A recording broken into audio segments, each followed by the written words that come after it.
I hope everything's okay. Sorry, no, we've had a few more technical difficulties. Okay, so can anyone hear me? Is my sound coming in okay? Because I'm trying to get used to streaming through Rumble for the first time ever, and I think my sound was a bit off for the first minute or so. So hopefully now we're good. Hopefully everything is up and running, and hopefully we can get into this. So okay, so it says we've got 6 people, 4 on Rumble and 2 on YouTube. Okay, so I'm. It says here my sound is coming through fine, all of that. So I'm just going to make the assumption that we're good.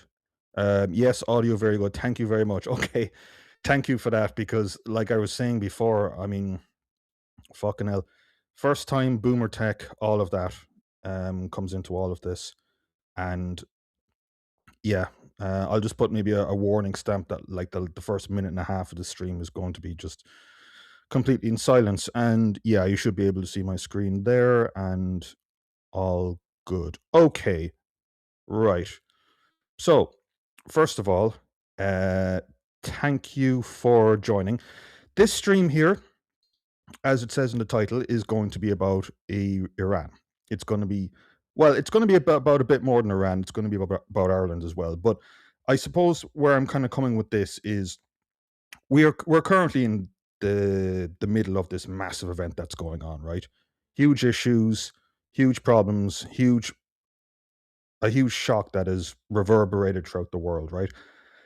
And there have been plenty of people all over the place who have done great coverage, great economic analysis, great analysis of like the history behind it, whether it's the Shah of Iran, the 70s, various things like Operation Earnest Will and all that kind of thing, up until what's going on right now. So, like, I'm not trying to get into stuff that is basically a bit over my head.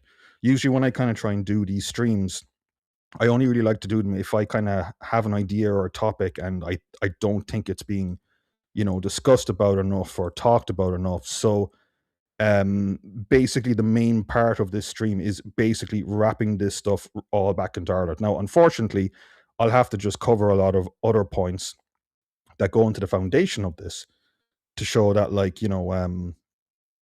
what's actually kind of going on a base level, right?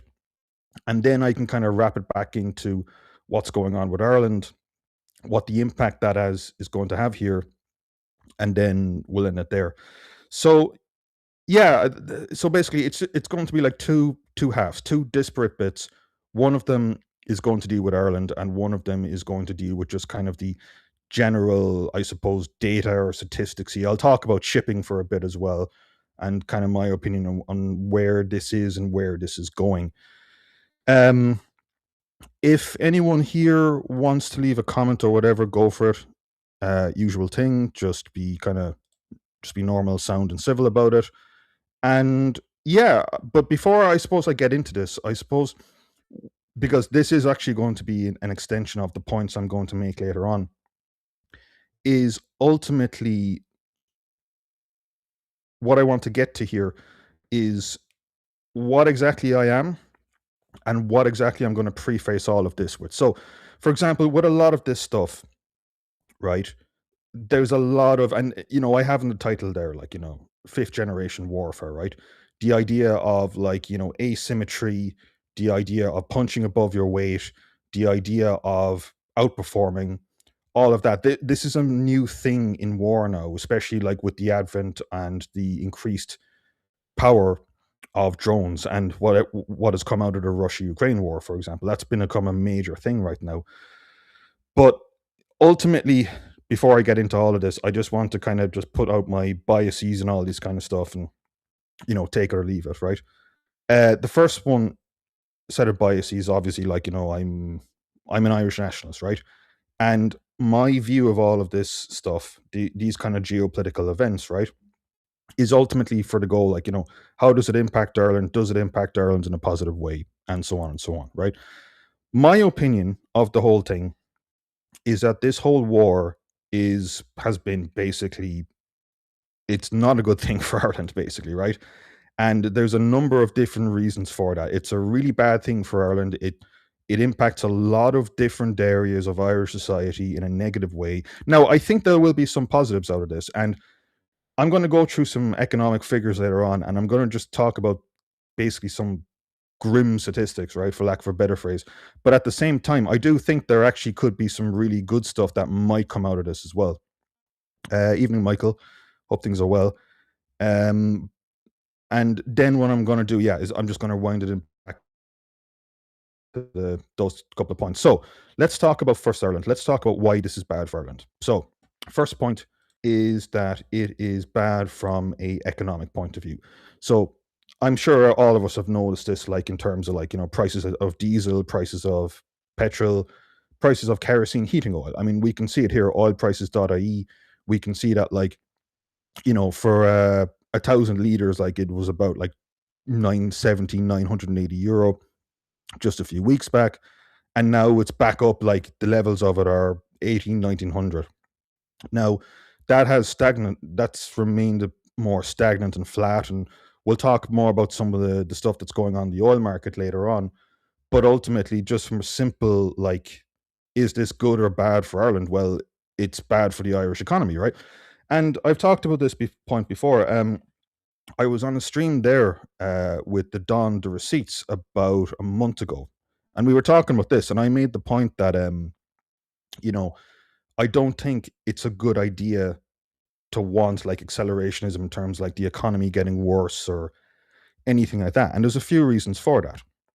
One of them, or predominantly the main one, is that basically, well, I mean, first of all, you don't want things to get worse. You don't want who wants their own life to get worse, right? For one thing. But the other thing is that the way that Irish society right now is set up, right, is that right now what is the second biggest cohort of people, or what is seen as the main opposition in this country, whether you like it or not, is the Social Democrats the and Sinn Féin, right? If there was an economic decline, you would see a situation whereby those groups, those parties would gain power. It would be a lot like Starmer in the United Kingdom. People will vote for Starmer not because they liked Labour, and there's plenty of statistics going into that. I'm not going to go into it that much, but it was ultimately like to get rid of the Conservatives, to get rid of the Tories, right? They didn't even necessarily like Starmer that much. Same thing would happen here. I don't think we want any sort of economic issues, economic collapse for those reasons that I've outlined. So that's the first reason why this thing I think is quite bad for us. Right? Second thing, um, now this isn't as much of a thing in Ireland, but I think it is a thing here all the same. It's much more of a thing maybe in the United Kingdom or Germany, but it's still a thing, which is basically this whole MAGA thing, right? If you have a movement or a group of people attaching themselves to Trump, especially with what has happened right now, you are going to get absolutely smeared with this. This is going to be absolute poison. And if people's economic fortunes start to decline, they're going to associate a lot more of this kind of right wing populism stuff with decline. Now, it's a false comparison to make to a major degree. Yeah, sure. I completely agree with that. But that is in the cards, right? That is something that is going to happen, right? So that's another major kind of issue that would happen from this. Issue number 3, something I've been talking about for the past while. I've mentioned it a bit before on Twitter, and I've mentioned it when I was doing the previous Russian streams, the Russia-Ukraine streams, is basically the idea that like a lot of countries have their own foreign policy objectives, foreign policy goals, and they want to shift people in a direction that suits them. So, for example, I was talking about in the last stream there, the Russia-Ukraine streams. I was talking about the fact that Russia have things like, Russia Today, and there's a whole kind of like ecosystem of influencers, right? Trying to get people in the West to align more with Russian foreign policy. The problem is, now, by the way, I'm not saying like, if you have a certain opinion on this stuff that's bad or whatever. It's good to have a look at different sources and what different people are saying. Absolutely. I'm not saying that at all. But what I am saying is that there has been an element of, I would say, a certain cohort of people, a certain percentage of people within the right, whereby if the media says X, they have to believe Y, or they just believe Y, or they side themselves with, you know, well, I mean, things which I think are just, which we flat out bad for Ireland, for example. And it's just an important point to consider. But the thing is, right, because they've been talking a lot about, like, the Middle East and Iran, all this kind of thing, my kind of opinion of it is basically like, you know, again, it just goes back to my central point right at the start of the stream. Like, the whole thing, this whole kind of thing should be kind of like, what impacts Ireland in a positive way, and not being dragged into these kind of like operations that are trying to get other countries, you on the side of other countries. And I think if this gets worse, if this Iran thing gets worse, I think there's more of these people who are going to be kind of, well, for lack of a better phrase, corrupted by this ecosystem, this media system, if that makes sense. That's the next reason. Next reason on top of that is that this is going to strengthen Russia. And like I was saying, again, I kind of sound like I'm just repeating myself, but like, again, in that Russia Ukraine stream, I was talking about that. I think, in my opinion, Irish people should be supporting Ukraine.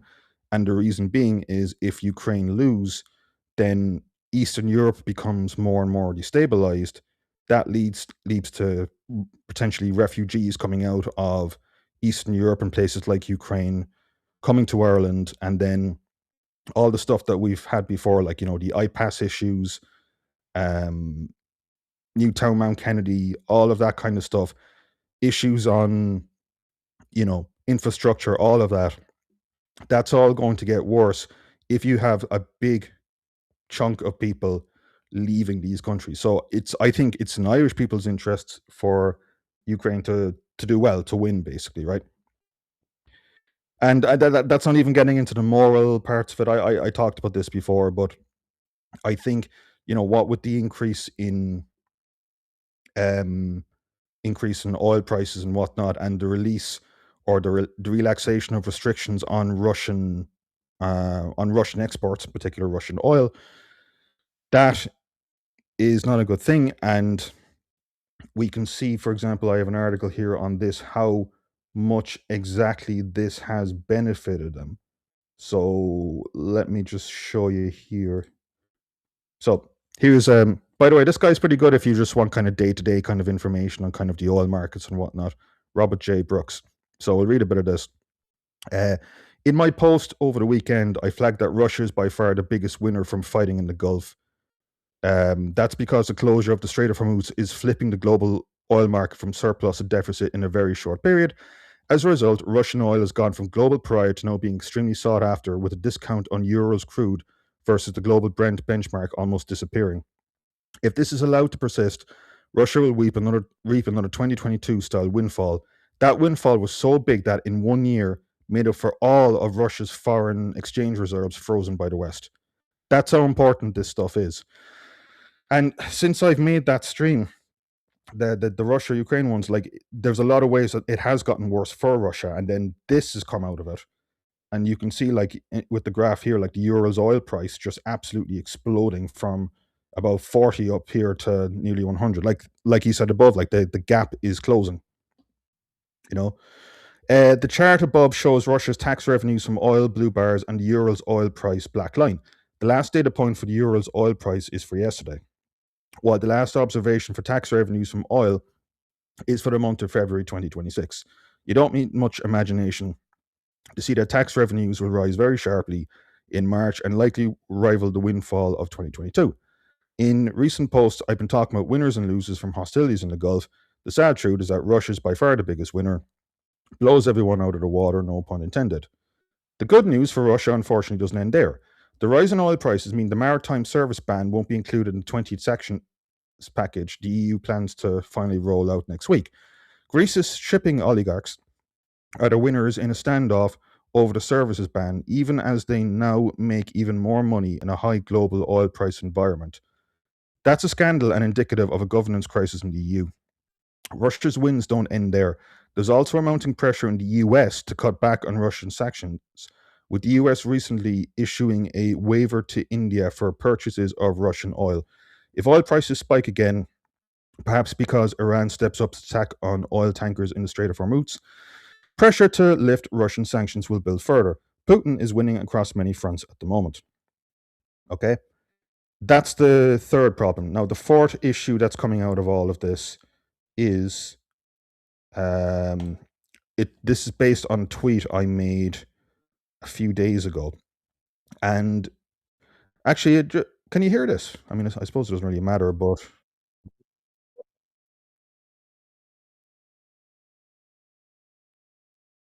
well, whatever. But anyway, the point here is basically that I found it very, very interesting the way that it was phrased. That like Martin was basically saying, like, you have the quote there, like, I think sometimes Europe gets characterized wrongly in terms of it being overrun or whatever like that. It's much more robust. There's a much more stronger mechanism in place to facilitate legal migration. So what we're seeing here is, a man basically as almost unrocked the boat, meek as possible, like Martin, right? Okay, no current here. Well, okay, that's another thing to fix for the next stream. Cheers, I appreciate that.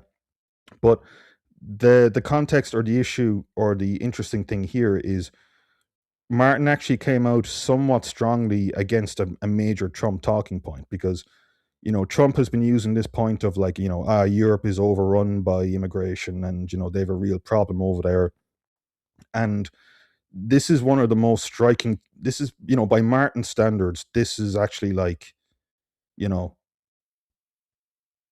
it's a bit more kind of confident, right? And what does that point to? That points to two things, like I said in my tweet here. The increasing separation of the Irish ruling class compared to 75% of Irish people who are not happy with mass immigration. That's number one. The fact that Martin said this points to the EU elites becoming more aware that MAGA is a poison well. So basically, what you're seeing is, you know, let's just say a lot of like D4 Derricks or, you know, these kind of politicians going, well, I've been proven right. I've been proven right. We're the good guys. The right wing are all Voldemort and, Gollum from the Lord of the Rings, right? They're all just evil, and MAGA has proved this, and this makes me kind of feel more secure within my world beliefs and my opinions of the world. And also, this, along with what's gone on with this, you know, basically almost King Lear bullshit that um, not Martin, Trump has kind of been doing. Oh yeah, we don't need your help. Oh yeah, could you actually come along to the strait here to to secure it and escort it and all that kind of stuff? And then you have countries like Japan and a lot of European Union countries turning around and saying, "No, we're not going to do that." Right? So that's the thing. Like, it's causing a bit of a separation from of Europe from the United States, and you know that's kind of not a good thing. Well, historically, like, take a look at, like, the St. Patrick's Day stuff. I mean, St. Patrick's Day is a great example of, Irish soft power, Irish soft influence, right? So you end up with a situation whereby, we have this amount of kind of soft influence or soft power, and it's not being able to be kind of, worked on as much anymore, right? And like the United States and Europe, like, kind of aligned with each other, all that kind of stuff, and kind of assisting each other. Now it's just turned into this kind of schism and split, and you know I don't think this is good. Like, I don't think, you know it's like when you hear a kind of like when you watch one of these kind of pro-Russian commentators, like, you always hear this almost like NLP line about the multipolar world. The multipolar world is inevitable. You can't do anything about it. The multipolar world is here, right? And, you know, splitting Europe off from like a traditional ally. Again, like these countries are not perfect. The European Union is awful in other ways. America is awful in other ways. I'm not saying anything like that. But and it is going to go into my point with Iran here. It's the kind of case of like, Ireland being a small country in the world, and basically, essentially, since like post Charlie Haughey, post like 1992, a bit more after that, the Irish foreign policy has just been kind of like living on the kind of coattails of like American hegemony, right?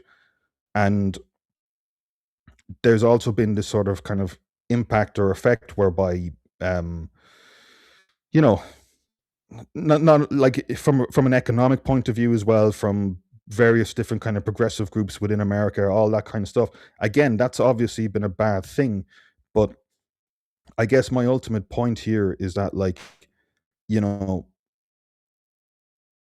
small countries and places like Ireland need allies and need influence and things like that. And it does seem to be the case that like Europe in its own way is becoming more isolated. And in my opinion, yeah, I don't think that's a good thing.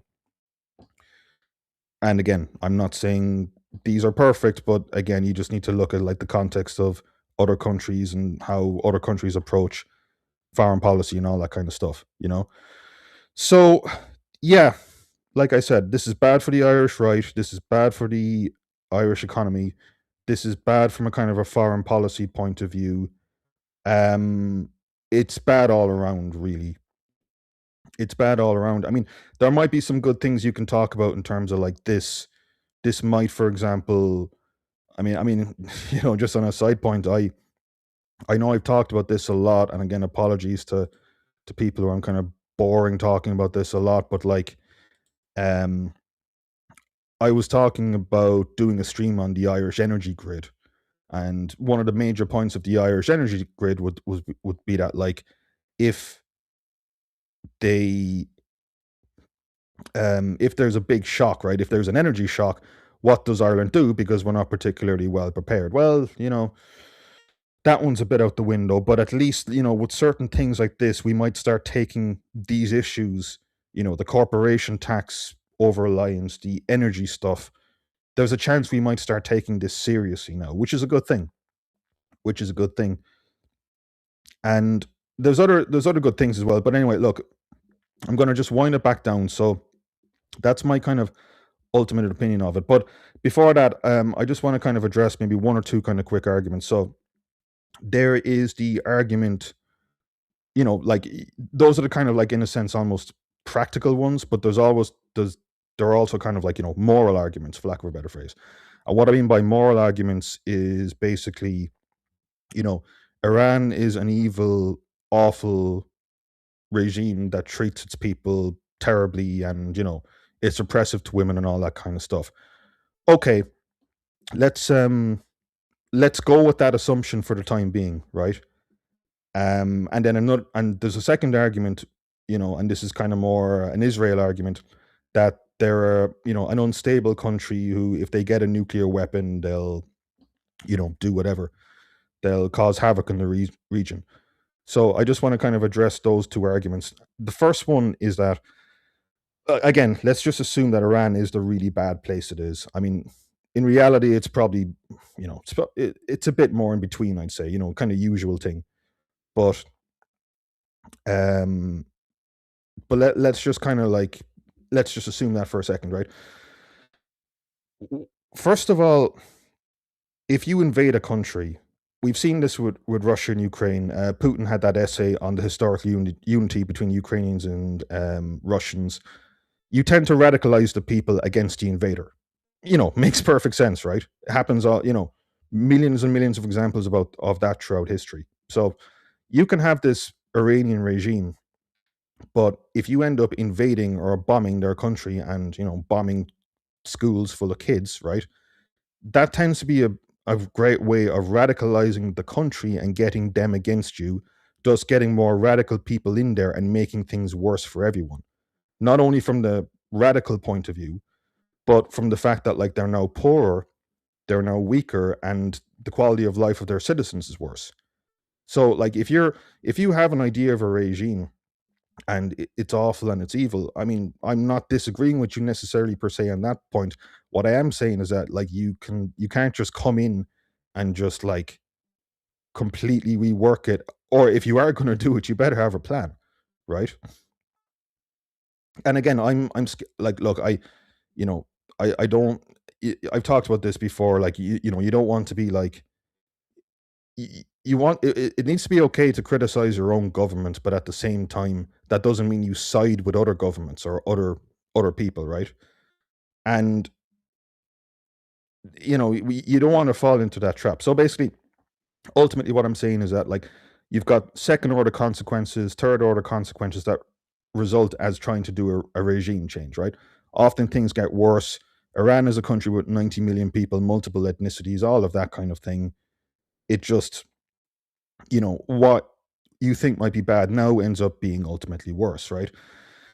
And then for the second argument, which is the kind of like, they would set off a nuclear weapon or whatever. I mean, I'd have maybe two arguments against that, right? The first one is that, first of all, I mean, just to kind of wind that back, watch what people do rather than what they say. So, what I mean by that is if Iran was an extremely unstable force in the region, and okay, look, I mean, I'll look it as part of its kind of like army and military affairs, it'll do stuff like invest money in like proxies and all this kind of stuff. I get this, right? But the fact of the matter is that like there have been hundreds and hundreds of ships going through the Strait of Hormuz all the time. Um, some of the world's biggest companies have optimized their entire supply chains by building these massive VLCC, very large crude containers, right, that go through the strait, right? In other words, if Iran was seen as a massively unstable place prior to now, you wouldn't have all this economic commerce, you wouldn't have all this business, right? Or rather, if you take a look at the alternatives between the Strait of Hormuz and like sailing all around Africa, the Cape of Good Hope and all that kind of thing, you're talking about like thousands of miles in difference, right? If Iran was seen as an absolute basket case by businesses, by corporations, X, Y, and Z, the supply chains would have been optimized around and out of that area. So that means on some level, kind of people on that kind of day to day think it's worth the risk, or they don't think the risk is that high. And this has been happening for decades and decades. So, you know, people will be operating on that assumption from a business point of view, if that makes sense. If Iran was really, really devastating in that way prior to this invasion. So that's the first point. And then the second point is like Iran has been a massively heavily sanctioned country, right? Heavily sanctioned. Their whole army, or a big chunk of their army, is, for example, a lot of their fighter jets, right? A lot of Iran's fighter jets, because prior to the Ayatollah and the Shah of Iran and all that in the 70s, the United States and Iran actually had a pretty good relationship, and the United States in the 70s actually ended up selling a bunch of their F-14 planes to, I have an article on this, which is pretty good, to Iran, right? Apologies. Yeah, we've got a lot of stuff to get through. Oh yeah, here we go. F-14 Tomcats, as seen in Top Gear, right? So basically, like between the sanctions and between all of that, like a lot of Iran's army and army equipment, like for both the army uh and the IRC, right? IRSG, sorry, um, is basically just kind of hand me downs and bits and pieces from other countries, Russia and Soviet Union at the time, and America as well. So my point being is that this is a country which is like heavily sanctioned, right? Heavily sanctioned, hard to get materials, all that kind of thing. You know, what is the ability for them to actually do something like this, right? And if they were able to even launch a weapon, you know, they would be countered, I'd say, extremely quickly. So between all of those things, like between kind of businesses acting like businesses and money flowing where the money flows and the optimization of the Strait of Hormuz, if this was kind of a real threat, you would see businesses and whatnot and acting accordingly, I would say, right? So I don't buy that argument either. So, but those are my arguments for it, and with those, I suppose what we can do now is we can talk about um, the actual economic effects of this. Basically, as Desmond Fennell used to say, we need to be a real country. Yeah, that's it, really. You know, Fenellism all the way. I just want Ireland to be a normal country which looks after itself. Um, so yeah, I mean, we can go through some of the kind of like economic points over here, but ultimately, I think what I want to focus in on first is more with the title of this video, the fifth generation part, and kind of what's happening a bit with the war. So the first thing ultimately to talk about is that, um, well, we'll take a look at some of the statistics behind it. So, for example, we've got data, for example, on ballistic missiles fired from Iran to other countries, and it's fallen off a cliff, right? The US has decimated a lot of Iran's fleet, has decimated a lot of their launchers, has done a lot of damage to this, right? But here's the thing, right? And this is where, for example, like certain kind of other media sources, like they'll talk about like how Iran is a super amazing army. That's the thing, though; they don't have to be in a sense, right? At all, because all you need to do, or all they need to do, and all they are doing in a sense, is basically if you've got a strait full of ships, maybe a slow moving VLCC container, right? And you just send a couple of drones down there, you can shut down the strait because one 20,000 euro Shahed drone can cause millions and millions of euros of damage, can wipe out entire companies, can stop insurers insuring boats and ships in the first place, and then no one wants to head down there. No one wants to head into that strait. You know, like, so for example, like, when you hear this kind of like, how much damage has been done to the Iranian army, yeah, that's absolutely true. But when you're playing such an asymmetrical, when you're in such an asymmetrical situation, right? And that's become a brand new thing, and that's become increasingly a new thing in war over the past while, especially with the advent of drones. So, for example, here is a good article talking about what has happened within the context of the Ukrainian war. So the article here is maritime drones becoming flagship of the Ukrainian Navy. So, executive summary: the September 24 Ukrainian naval drone attack on oil terminals in Novgorodsk and Tupetsk marked the first time that Ukraine has used maritime drones to attack Russian oil industry facilities. Ukraine's development of advanced maritime drones like the Magura and Sea Baby has demonstrated high effectiveness, sinking ships, stalking aircraft, and even damaging infrastructure like the Kerch Bridge. With proven combat success, Ukraine's planned controlled exports of naval drones, while yada yada yada, advanced drone programs, intensifying competition in unmanned maritime warfare technology. So the bit I wanted to skip down here to is where is it? Here we go. It's this paragraph here.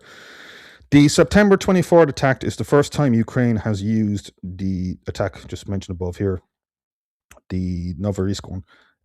It's the first time Ukraine has used maritime drones, also known as unmanned surface vehicles, in addition to the traditional unmanned aerial vehicles, to attack Russian oil industry facilities.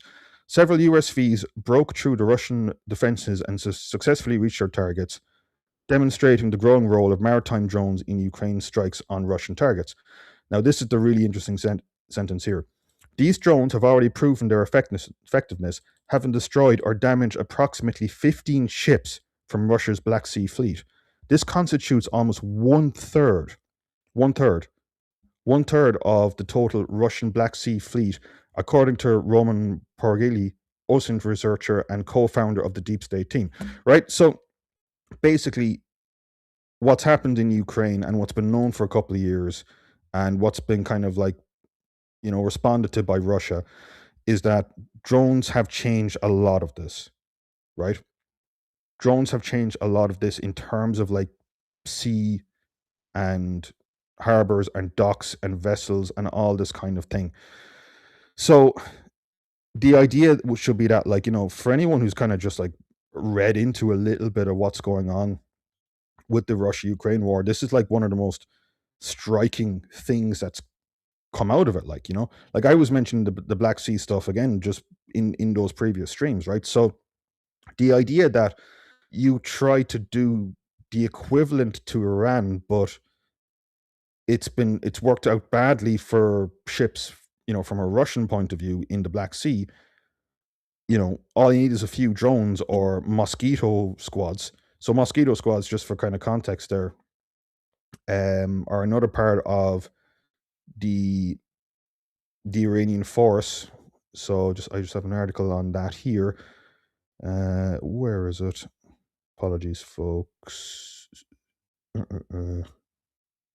I'll find it in a second. But ultimately, like, this has been known. This was known by a lot of people that, like, I mean, I even have a quote here.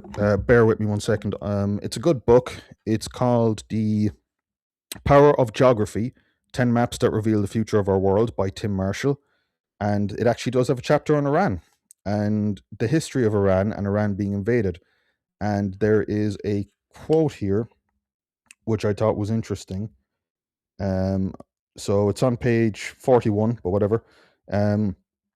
So Secretary of State Colin Powell, a former chairman with the Joint Chiefs of Staff, argued that air power alone would have limited success with Iran, and the ensuing war might require boots on the ground. He fell back to the old adage: we do deserts, we do deserts, we don't do mountains. The USA and Iran have a history, but Iranian history is littered with foreign soldiers dying in large numbers in the country's mountains.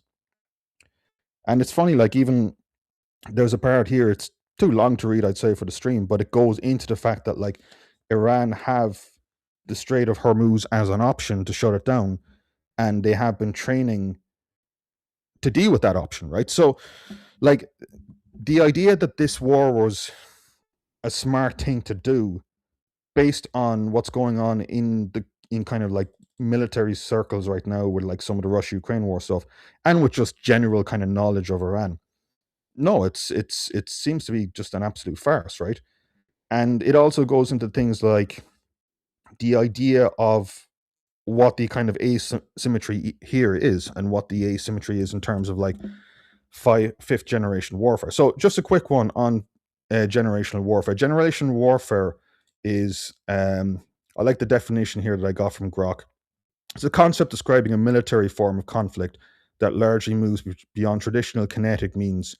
Instead, it emphasizes non-kinetic, information-centric, and perception-based methods to achieve strategic goals. So, cyber stuff, small groups of people, insurgencies, misinformation, social engineering, cyber attacks, exploitation of AI, all of that kind of stuff, which is becoming a more kind of important thing. And also asymmetry, right? Asymmetry is a thing, or asymmetry is an issue. So, for example, here's a couple of good Substack kind of articles on this. And this guy gets it right. But ultimately, the idea is that, again, just like with Russia and Ukraine, in a sense, like, Ukraine are never going to beat Russia in a sense. They're not going to invade them, or, well, I mean, obviously they invaded Kursk, but you know what I mean? Like, Iran are not going to beat the United States in any kind of conventional way. Their army is just simply not good enough, and they don't have as many resources. And I'll get into the kind of state of Iran in a bit, but again, like this article says, they don't have to win a conventional war. This is fifth generation warfare. They don't have to win it. They don't have to win a conventional war. The plan is to peak the pain around what is the most politically vulnerable moment for the United States, which is the midterm elections coming up at the end of the year. And yes, what the United States and Israel attempted to do to them, decapitate the leadership, degrade the military, force regime change, has now been completely inverted into a 5G masterpiece aimed at achieving regime success in the United States. So the inverse, the plan in plain sight, right? Peak the pain around midterms. Oil at around $115 to $117 per gas. Inflation accelerates. Customer spending contracts. Consumer spending contracts. Growth slows or turns negatives. Proxy attacks ramp up. Hezbollah rockets, Houthi, Red Sea, Iraqi militia drones on US bases. Possible sleeper cells activated. Every US casualty headline fuel. Domestic narrative becomes endless war, $6 gas. Dead soldiers, public fatigue explodes. Bring the troops home. Midterms become a referendum on the war. Trump administration loses House Senate control or face massive backlash. Regime change pressure shifts inwards. And by the way, just keep an eye out for that for a lot of media or alternative media sources or people like the Duran. They will follow this to a dot, basically, right? Role reversal. The US starts as an aggressor. Iran positioned itself as a victim resistor. We are waiting for them civilian casualties, US bombing schools. Cognitive bleed. Iran doesn't need to defeat the US militarily. It needs to make the US defeat itself through division, exhaustion, and self imposed limits. No ground invasion, no total war, no stomach for prolonged pain. Martyrdom multiplier. Every strike is a propaganda win. Every US casualty is a domestic political wound. Certain players enabled from the shadow supply missiles, tech, etc., gather intel, watch US munitions burn. And that's another thing too. That's another interesting thing about this war. The US have had to use a lot of expensive resources and Patriot missiles and whatnot to kind of take down basically 20 grand Shahed drones and things like that. But anyway, I'm going off the point. Basically, with this whole fifth generation warfare thing, you don't, again, this quote sums it up perfectly. You don't need to win the battlefield. You just need to make the war politically unsustainable in Washington by November 2026. And there's even another couple of things that they could even do. So, for example, I have a tweet here on a set of data and graphs here, right? And this was a response to the economist Dan O'Brien on Twitter. He was making a couple of points that he doesn't really think what's going on is a big deal. Now, it is a big deal. It's a very big deal. I would say, I mean, for example, if we take a look at UK and US 10-year yields on bonds, they're up at, well, 10-year bonds, they're coming up to 5% for the United States, but also for the UK, they're coming up to 5% as well, which is, it's getting back to 2008 levels in terms of bond yields, which is, tells you all you need to know. Let's take a look at fuel prices. So, while gasoline and diesel has spiked, but it's not it has been higher. I mean, just to kind of go back to that as well, we have had oil shocks before, and we have had oil shocks to do with the region before. So we had the oil shocks in 1973, and then we had the oil shocks in 1979. Things like the Iran and the Iraq war that went on for 8 years. Oil back then was, I remember checking this up. Don't quote me on this exactly, but it was something like $45 a barrel then when it peaked. And that in today's money was about $185. So this has happened before, but things have changed around how much the Strait of Hormuz is being used. So it's not exactly the most like for like. I mean, these things happened before, basically, but they are spiking a lot. I mean, we can take a look at jet fuel here. Jet fuel here has just absolutely skyrocketed in EU, Asia, and the United States. And then we've got a couple of more ones. Natural gas. Natural gas is holding up a bit more kind of consistently. I mean, I think European natural gas now is up to about 60 euros. It was much higher during the, God, I mean, I remember, like, geez, I think I did a stream back when the Russia Ukraine thing had kicked off after a few months, and I was talking about, oh Jesus, fucking where is this going? With the prices, are we going to, is it going to be like the end of that episode of Father Ted, whereby cold winter ahead, and we sit around in cardboard boxes for winter, But that didn't happen. That didn't happen. So, but there is a lot to be concerned here with, And I've kind of seen like the Irish kind of response to this, and I was listening to Dan O'Brien actually earlier on the radio today, and he was talking about like, oh, how he would only be concerned, like, or start to get concerned because we might have a mild recessionary impact if we hit $200 a barrel. Well, there's a few issues with that, but we can see it, like, for example, in some of the data that I have in front of you here. I mean, jet fuel, like, we're at the stage now whereby like certain countries like Pakistan are talking about fuel rationing.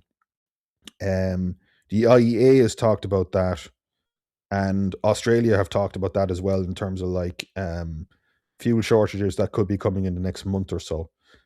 So this is something to take seriously. Now, the good news is, maybe a bit to the side of this is, well, maybe there's a few kind of maybe good things to come out of this, or how long it'll last. I mean, just to go back to the kind of like fifth generation warfare thing.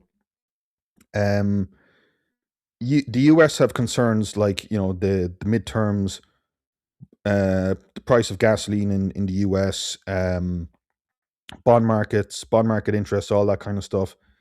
And the war is not it's some there's a big minority of people who support it, but it's not a particular popular war, just from the data that I've kind of looked at, or the polling data I've looked at. At the same time as well, so like, how long will they want to kind of stay in this and try and get out? At the same time, Iran is a country which has been plagued by a huge amount of sanctions. In terms of economic output and GDP, I think they're about half of Saudi Arabia. They don't, they don't make that much really. Uh, their inflation, Iran's inflation has been, I think, almost double figures, um, double digits, like every year since like 1980, with the exception of a couple of years. They have big inflation issues. A lot of their navy has been wiped out. A lot of their leadership has been kind of wiped out. I mean, they've lost a bunch of ships, like some big ones as well, some big carriers like the Iris Bayanor, the Iris Nagdi, the Irish Jamarin, the Iris Dena. Like, a lot of their main ships have been lost as well. So it's not like they're in the greatest shape either. They can do a lot with this kind of asymmetry. All you need to do is kind of send a drone into Hormuz and whatever, and you're done. But there's other issues that could happen on their side as well. So, for example, this has been coming up a bit recently, the idea of Carrick Island, right? So this is a good article from it. Why does the US have Iran's Carrick Island in its sights, right? US President Donald Trump has warned of a possible further American action against a small island off the coast of Iran, home to a major oil terminal that is considered the country's economic lifeline. It was reported on 13th of March that the United States military had bombed Carrick Island. Trump said at the time that its military facilities were totally obliterated, but the US forces have held off targeting its oil infrastructure, which is the key. Um, we'll just skip down. Trump previously warned that he would reconsider the decision not to target oil facilities on the island should Iran or others do anything to interfere with the safe passage of ships through the strait. Since then, Iran has continued threatening to attack some ships that attempt to pass through Hormuz. Aaron McLean, host of the School of War podcast and a CBS national security analyst, said that the US thinking was likely that the island could be seized and used as leverage to compel the Iranians to keep the strait open. That's where they get most of their revenue from. And if anything happened to this island, basically, that would be a huge cut to Iranian, um, revenue.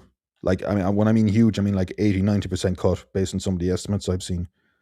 They do make a lot in Iran, relatively speaking, but they don't make much. Yeah, okay, no, fair point. That's a good correction there. That's a good correction. But you know, they're not like, I mean, back in February 2022 with Russia, Russia didn't have much debt. They had a big, like, even though a lot of their foreign direct reserves got frozen abroad, they still had a lot of money. Their economy was doing relatively well, whereas Iran's economy has been, you know, not really in a good place for a very, very long time. I mean, like they say here, like, taking the island would effectively cut off the IRGC's economic lifeline, affecting its ability to conduct war. Security analyst Mikey Kay from the BBC Security Brief says. So, and you can see it there. Do you know what? Fuck, I should have shown this picture right at the start here. Like, it's kind of a nice picture, but you can see there, Carrick Island.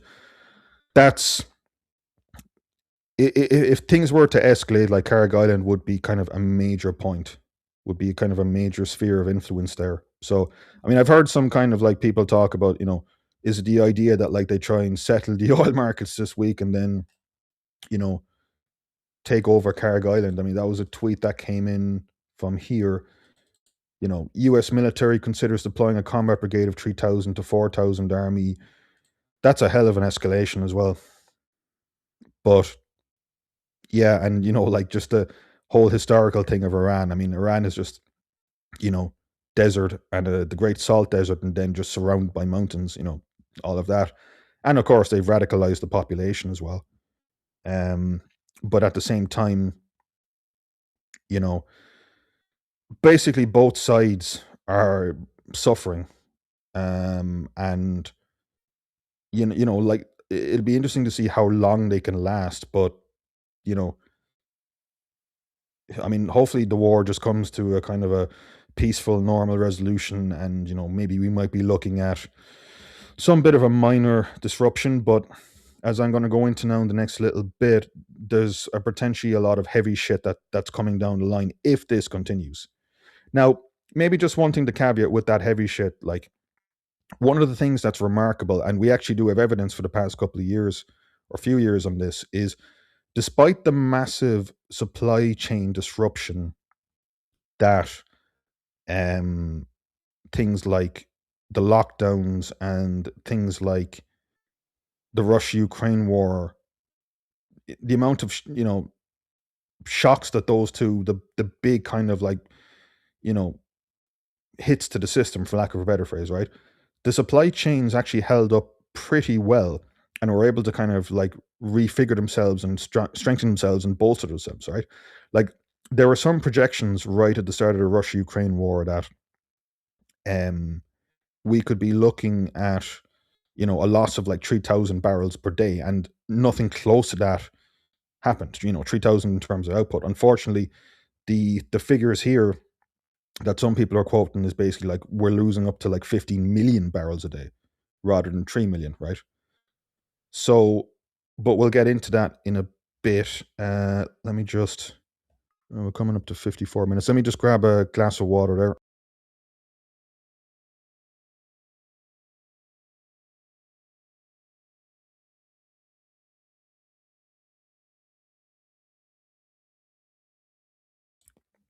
Yeah, it's annoying about Twitter.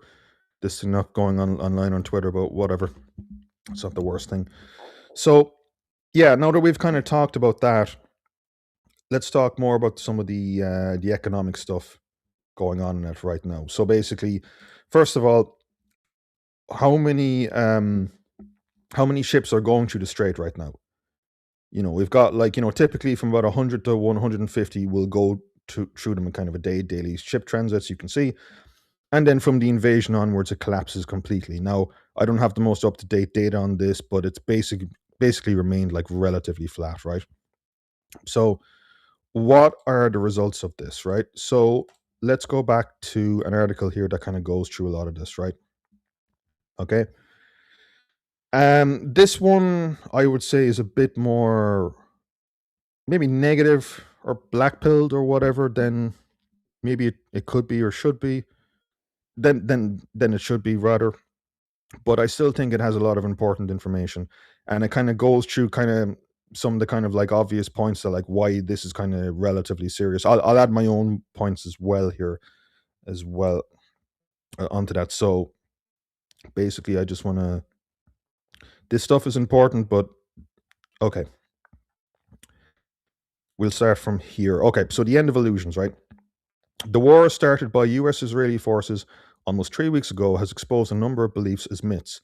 The attack on Iran's South Pars gas field and its Bushehr nuclear power plant, followed by Iran's retaliation on Gulf refineries and Qatar's LNG infrastructure, knocking out 70% of their LNG supply for the next 3 to 5 years. That's fucking huge, by the way. Exposed even more false beliefs which need to be addressed. So let's quickly recap what we have learned during the past 3 weeks before we move on to explore the future beyond the crisis. First myth: shutting maritime traffic through the Gulf, through the Strait of Hormuz, affects oil and gas trade only. No, it doesn't. Gulf trade is not just a bunch of oil or gas exporters.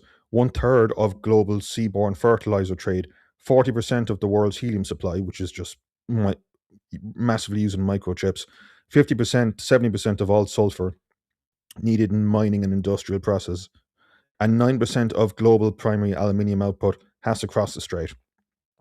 Prices of these absolutely vital agricultural and industrial inputs have, as a result, spiked to highs not seen since 2022, then quickly crashed down due to the destructive nature of such supply shortfalls. You see, price spikes often trigger demand destruction. You know, I'm not going to order as much stuff in, cancellation of orders, and the sell off of inventories in anticipation of lower consumption. The disruption of trade in the region will just have a far reaching, devastating effect on the economy, and not due to oil prices alone, but due to a range of physical shortages. And that's just, you can kind of see the graph there, kind of a better one that I was showing earlier.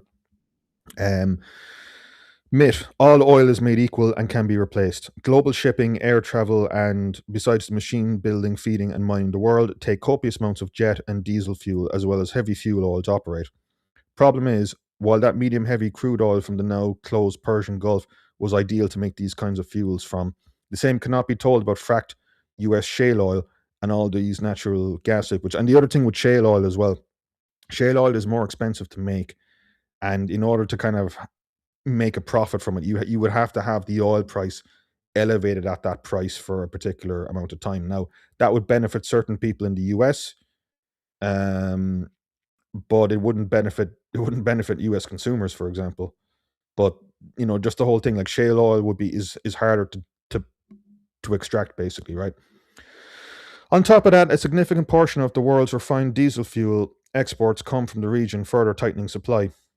This is why marine, truck, and jet fuels are the hardest products to find alternative supply for, and hence the $5 diesel prices and record-breaking crack speeds above. Remember that graph I was showing just there, the 4.8% one, and had the bigger spike in jet fuel. Well, that's basically a big reason why. What's worse, crude oil production cuts in the Gulf, resulting from a lack of shipping and storage capacity, affected exactly the grades needed for making these fuels, while leaving lighter Arab crudes flowing through the Red Sea port of Yanbu unscathed, at least until Thursday. Refineries around the world, as a result, are now struggling with a physical lack of essential heavy and medium heavy oil, and are now competing for long haul alternatives from the Americas and West Africa. This not only adds freight costs and lead time, but also a great deal of uncertainty to an already stressed market. Yes, and I will also add to that one of the things about the Strait of Hormuz as well is that it is a very deep water port. Now, the significance of a ship, of a port being, or an area being deep water, is basically you can put bigger ships in it, right?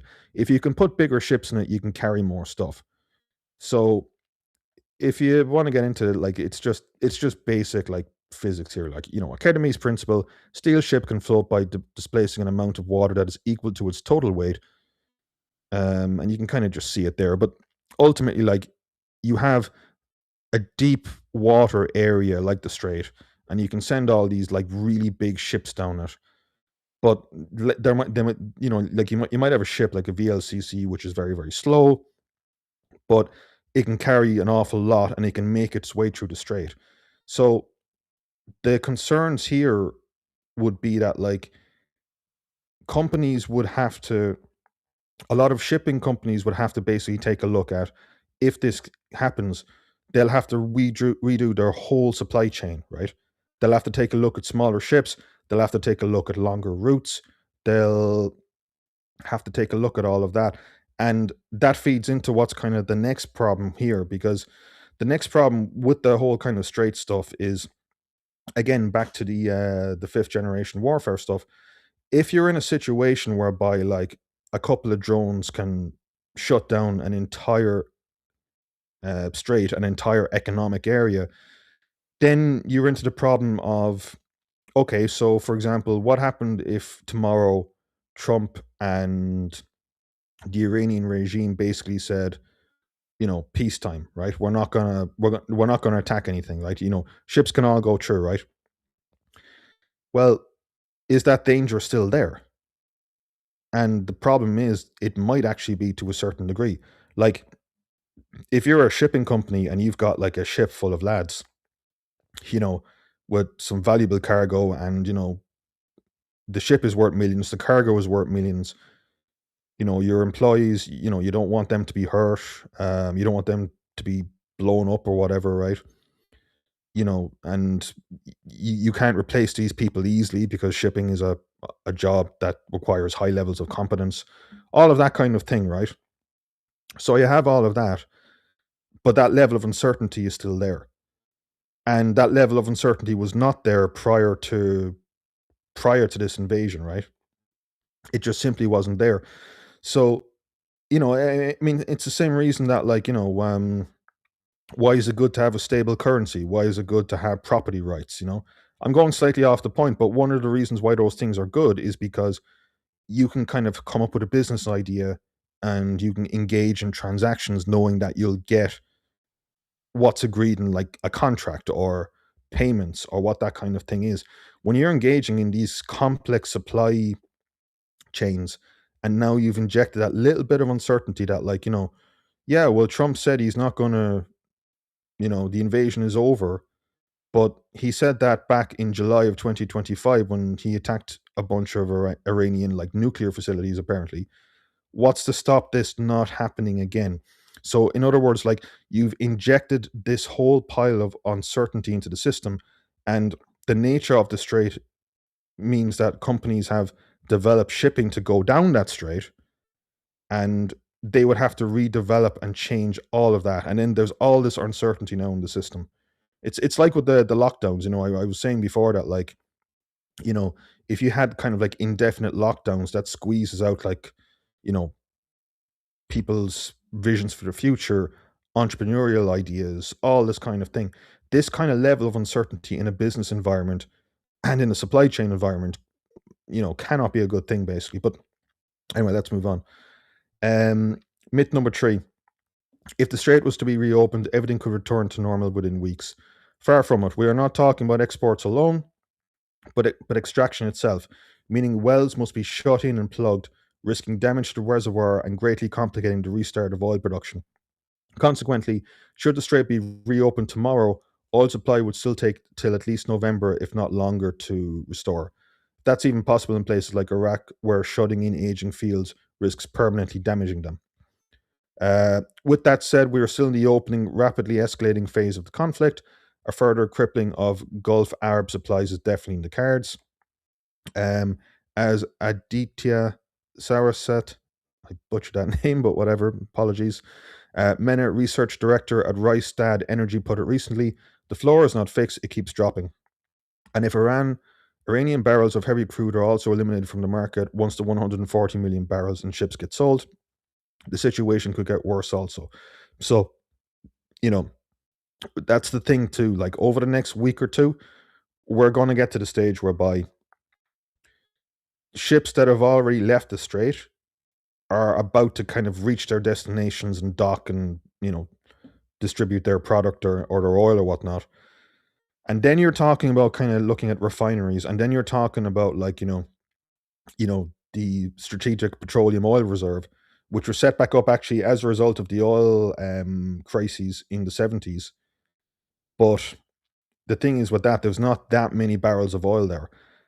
Those barrels of oil for the American, for example, the strategic petroleum oil reserve, that was depleted considerably during the lockdowns by Biden, and I don't think it was ever replenished. So, there's kind of it's like an earthquake. There's an earthquake, and then it just reverbs out, and it kind of hit it. The shockwave gets more and more and more and more towards you, if that makes sense. But anyway, let's continue. So, mate, if we have less LNG, we will burn coal instead. Wrong. Take the case of Taiwan, the beating heart of global semiconductor manufacturing, for example. According to data from the Ministry of Economic Affairs' latest monthly energy report, natural gas accounted for 47.8% of electricity generation after 2025, coal 35.4%, and renewables 13.1%. Nuclear power made up just 1.1% after the island's last reactor shut down in May. There is simply no way 30% of the liquefied natural gas imported from Qatar's now significantly damaged facilities could be replaced there. Is it any wonder that China offered natural gas deliveries in exchange for Taiwan's peaceful reunification with the mainland? Oh, and by the way, the same is true for India as well, where natural gas supply was already slashed to industrial users, even though they have plenty of coal to burn.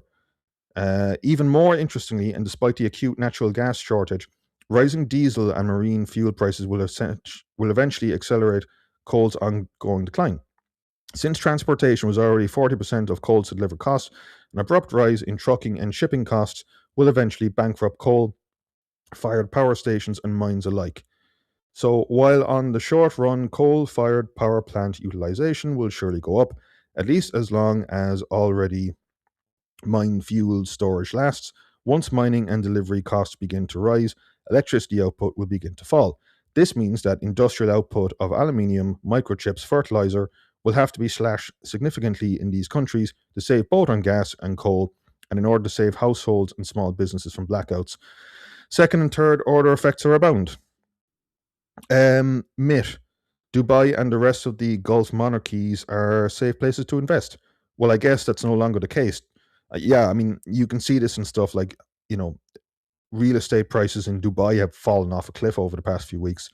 The UAE, the prime financial business, transport, and tourism hub, as well as the region's central node for US air operations, suffered 1,628 drone and 319 missile attacks in the past 3 weeks. I seriously doubt that that trust, seeing that result of these attacks, will return to its previous high mark for a long, long time, if ever. Again, like I was saying before, like once you've injected this kind of uncertainty into the system, you'll have to do like another Operation Earnest Will. But the US don't really have the ability to do that. They don't have enough ships to do that. There's another article I have on that. And then it's also kind of the split that's going on between all these different countries, right? So, sixth myth: conventional military strength and air power can convince any nation to change their ways.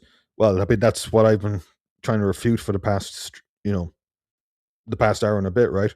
In an age of distributed deterrence where ultra cheap drones and satellite guided missiles rule the landscape, that's not true anymore.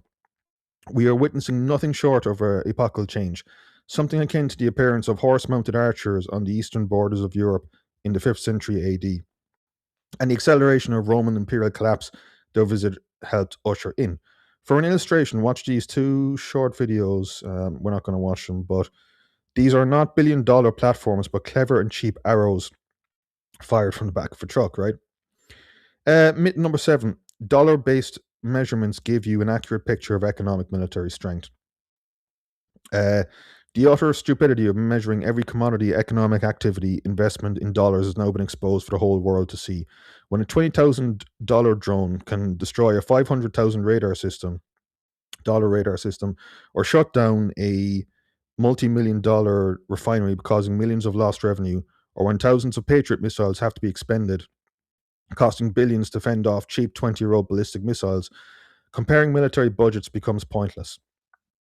The US have used 5,197 expensive standoff munitions in the first 96 hours of the fight, generating a replacement bill of $10 to $16 billion in just 4 days and burning through years of production. Consider also that replacing these items will cost first and foremost minerals and energy, and that would take skilled labor, manufacturing capacity, and secure supply chains to do. Something the West no longer has or controls, but Iran has ample access to. Skipping down, this is why destroying launchers could not reduce the number of missiles and drones launched. As those get quickly replaced, well, yeah, I mean, there has definitely been a reduction, but again, when you have this kind of quantity, getting it down to like zero is extremely, extremely difficult. Modern warfare has become totally asymmetric. Unblocking the strait can no longer be achieved by sending military escorts into the region, and has nothing to do with demining. Such an operation would require the US to bypass Iranian speedboats the mosquito squad thing I was talking about earlier, and a barrage of missiles and drones in a 30-mile waterway. 30-mile wide waterway, excuse me. Calling such an attempt a bloodbath would be a serious understatement. No wonder that even the most exposed economies and most loyal allies join somewhat reluctantly. That leads invading Iran as the only option, but that will require hundreds of thousands of soldiers, plus the task of having to deal with one of the most hostile topography Earth has to offer. Yeah. Um, so, what are the different options? Ultimately, number one, Iran collapses and falls apart.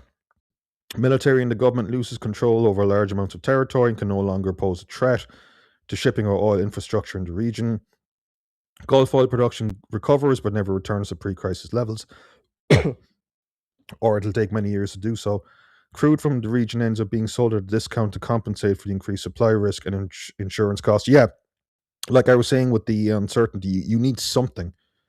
You would need something to kind of like get people's trust again. But the trust is gone now, or at the very least, massively reduced.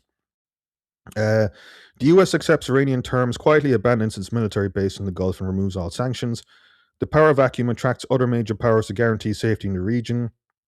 Gulf oil production slowly recovers but never returns to pre crisis levels. Crude from the region ends up being sold at a discount to compensate for the increased supply risk and insurance costs. Long war, probably the worst scenario. Escalation continues. US special troops infiltrate Iran from Pakistan and Azerbaijan with the aim of killing IRGC leaders, missile cities, and uranium stockpiles. High casualty and very limited success lead to political backlash, which leaves oil and gas infrastructure across the region permanently damaged and the straits still closed. The US declares victory and sails away as its missile stockpiles below a critical level. Ceasefire and peace deals are never signed, but some concessions are made. Missile exchanges fall to a manageable level as Israel threatens to resort to what is called the Samson option. I don't really. Well, okay, let's keep going.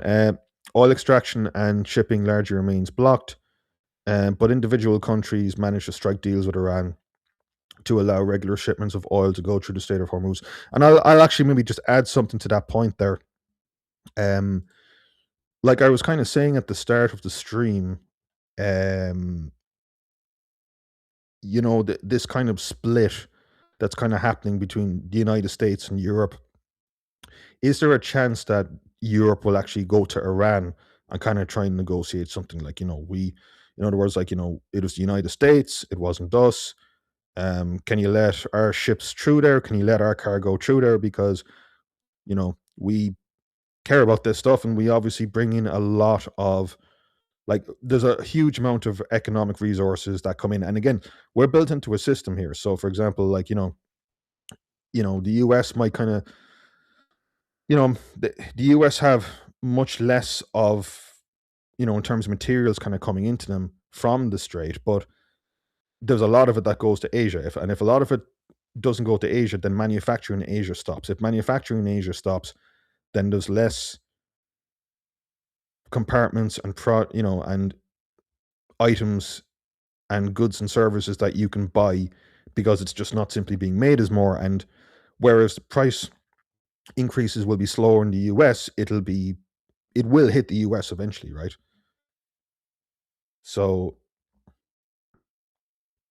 let's just keep reading on. Independent of which scenario prevails, I think it'll be 3 morphing into 4.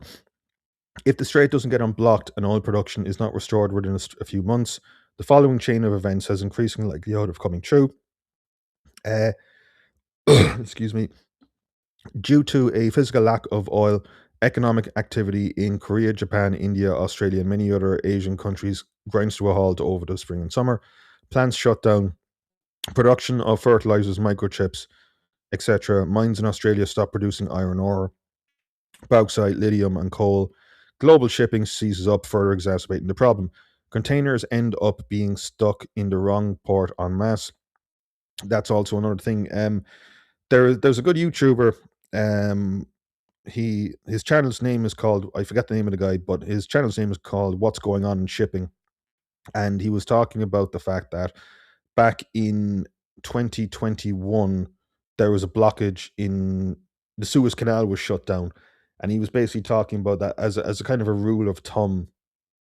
You know, in these kind of areas like a Suez Canal or the Strait of Hormuz, like a 1 day shutdown is the equivalent. It takes about a week to fix a 1 day shutdown. So if we're 3 weeks into this, 21 days, that's a 21 week delay or shutdown, basically. So the more this goes on, the more it kind of compounds very, very quickly. Um, let's keep going. A wave of business bankruptcies from airlines to car manufacturers, pubs to small businesses begins. Unemployment starts to rise sharply. Um, while the above scenario might sound pessimistic, I don't expect the world economy to go through a complete cascading collapse either. Demand destruction, finding alternative suppliers, and another permanent drop in living standards in wealthy nations will do the job of stopping the crisis from propagating further. This is not to state that the world will eventually return to normal once Hormuz is fixed. According to the World Health Organization, there are 363 million people at risk of acute hunger already. Okay. So, yeah, I mean, like, this needs to end. Like, hopefully this ends like quickly. Um, I I think maybe he's being a little bit kind of pessimistic because again, I think, and I don't, I'm not just saying this. I mean, I've quoted examples earlier in the stream whereby like supply chains have held up extremely well in the face of like crises and adversity. I mean, I know it's not exactly the same thing. The COVID lo- lockdown stuff, that was a demand shock rather than a supply shock, right? But do you remember that kind of infamous clip of Eamon Ryan when he was talking about like, well, if the supply chains, buckle or break, we'll have we'll grow lettuce on our windows and we'll have that ready to go for our salads. Bizarre stuff, but that stuff was floating around and that didn't resolve. I mean, there was obviously supply chain disruption, right?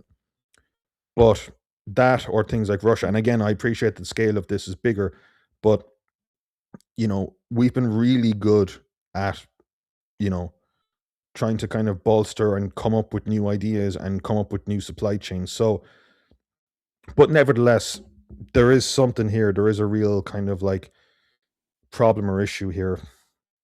And what that brings us into is, um, okay, well, we can take a look at that later. Well, what that brings us into is, yeah, sorry, folks. I've got so many of these fucking tabs open. Here we go.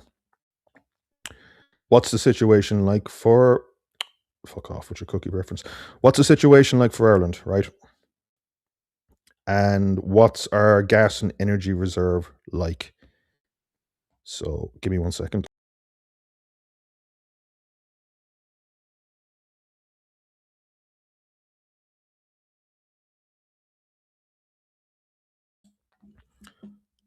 Just reading the comments there. Hello, Flutter Cuts. How are you?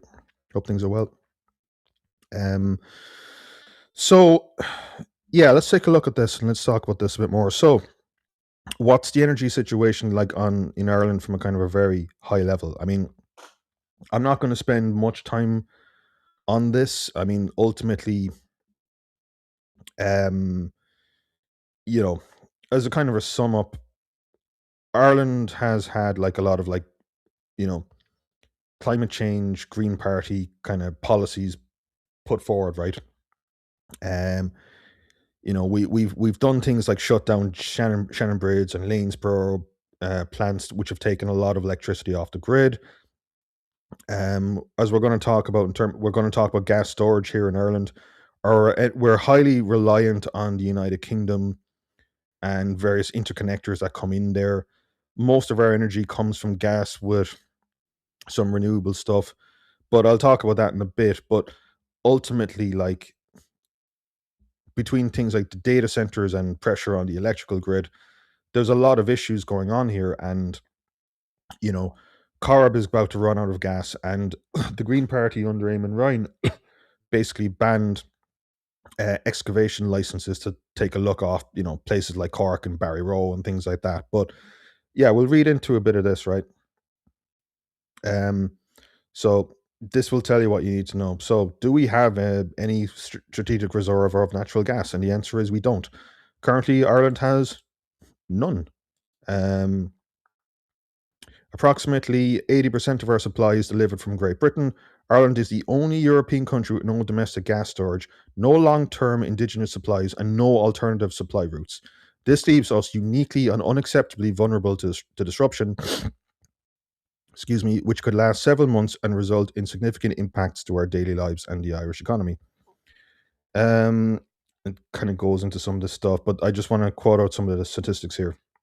Uh, Natural gas provides 30% of Ireland's primary energy needs and generates more than 40% of our electricity.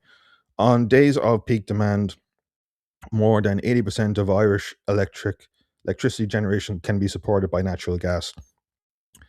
Um, Ireland imports 80% of its natural gas through the two interconnector pipelines from Great Britain, like I was speaking up there.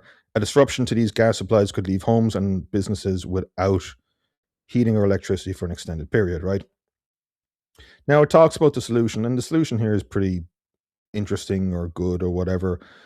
But the thing I would kind of just drag this back to, excuse me, again, is the idea of like, back to Stormy Owen, right?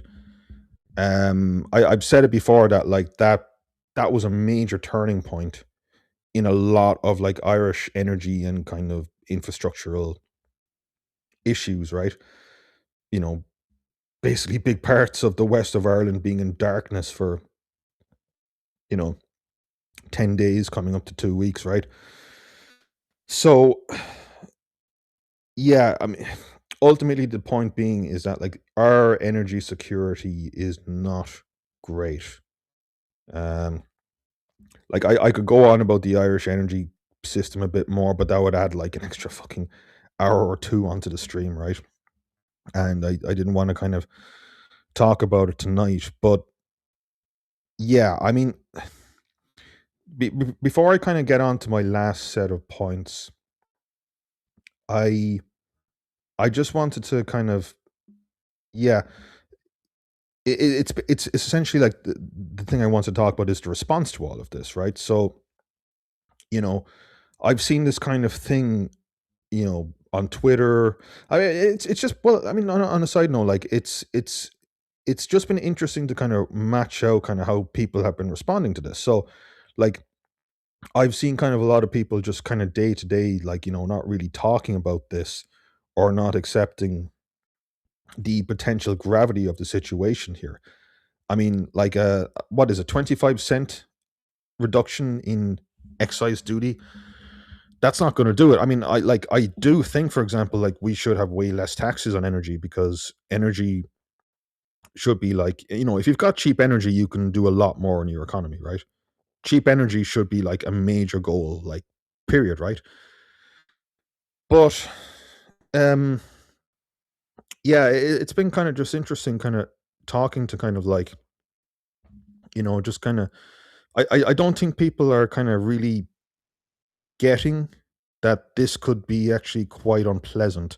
Now, I don't necessarily mean a major awful catastrophe or anything like that, but at the very least, like it could be like, you know, sorry for that big creak there in the chair, but there are definite signs that we could be looking at some bit of a recession anyway. This kind of Dan O'Brien stuff, like well, you know, we I'll only get worried like where we might have a recession if we hit $200. Well, we're getting much more closer than that than you think. I mean, here's a good little piece from Rigzone, just a oil and gas online magazine, right? JP Morgan flags oil price misalignment.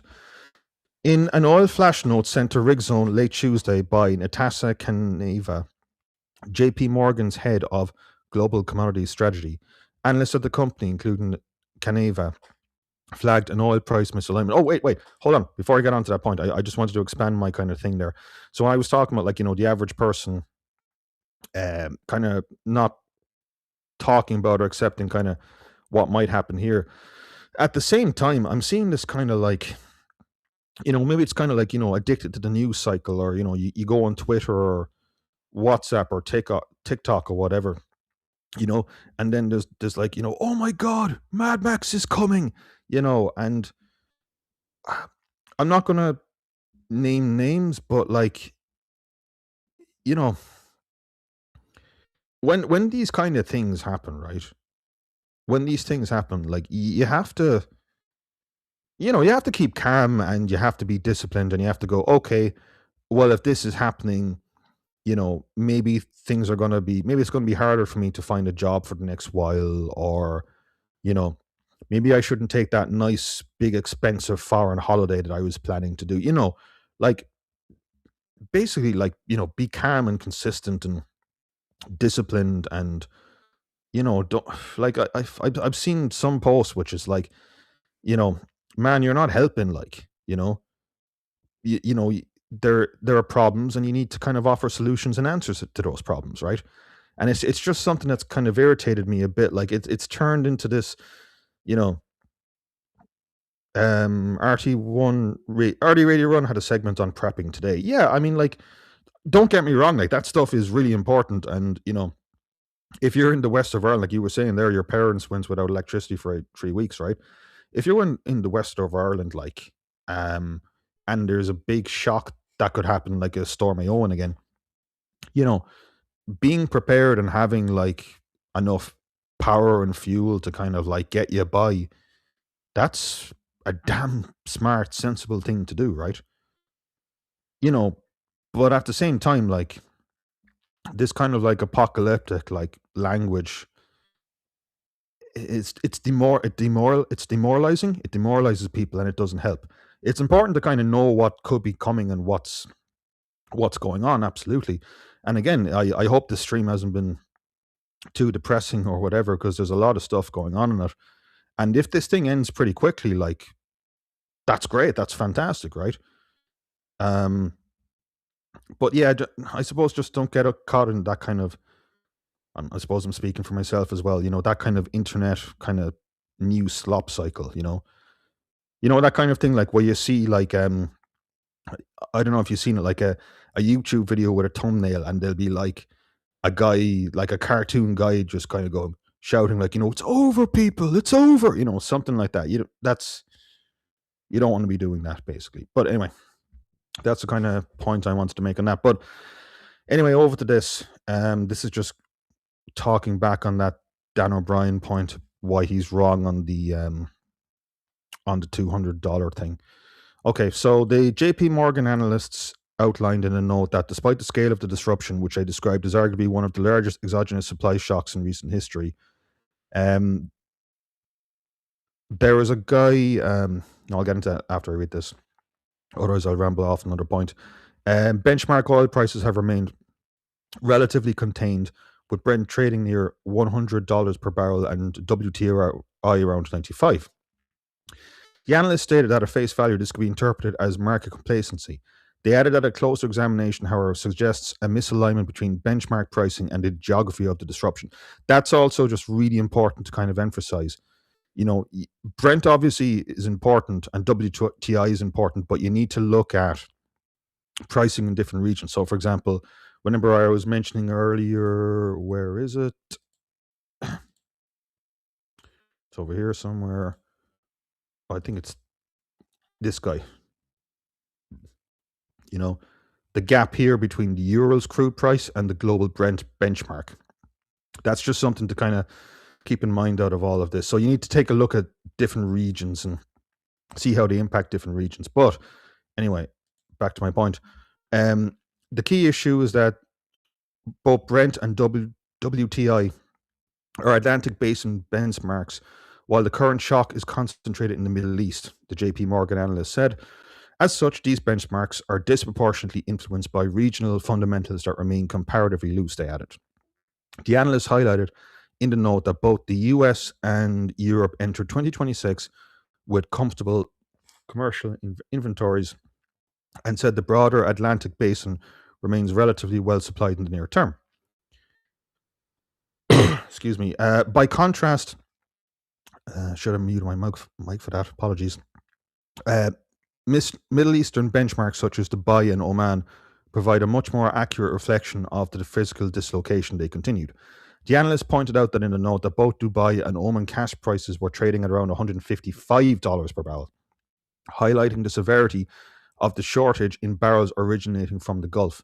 These benchmarks are directly exposed to export disruptions and therefore carry marginal scarcity much more effectively than Atlantic linked crudes, they said. The analyst went on to state that the geography of the trade amplifies this dynamic. Most crude shipments through the Strait of Hormuz are bound for Asia, with China, India, Japan, and South Korea as the principal buyers, they noted. As a result, the immediate physical shortfall is concentrated in Asian markets, where reliance on Gulf barrels is the greatest. Early signs of demand destruction are emerging in Asia as product prices surge and spot barrels become prohibitively expensive, they said. The analyst said that the timing effects further reinforce this divergence. A typical voyage from the GCC to Asia takes approximately 10 to 15 days, while shipments to Europe require closer to 25 to 30 days via the Suez Canal, or even 35 to 45 days if rerouted around the Cape of Good Hope. So that's the thing, like that's where these numbers, if things are going to start, like, getting a bit more, you know, turbulent, for lack of a better phrase, it's around the 25-day onwards mark. So by the end of this month and midway into April, this might start having a bit more of an impact, right? As a result, the impact of disrupted Gulf flows will hit Asian markets earlier and more acutely, whereas Atlantic basin benchmarks such as Brent and WTI will remain cushioned for longer by inventory overhangs and slower supply adjustments, they added. The JB Morgan analysts went on to warn that in this context, the apparent stability in Brent and WTI should not be taken as evidence of ample global supply. It reflects a temporary buffer created by regional inventory overhangs, benchmark competition, and policy interventions. Speaking of policy interventions, let's go to a good tweet by this guy on Schrodinger's Iran talks. I see these possibilities. The talks that are really happening are already happening, and Trump spilled news of them before markets open for obvious reasons. Get the price down. Witkoff and Kushner have told Trump these talks are happening even though they're not. The talks are not happening, and Trump made it up before the markets open for obvious reasons.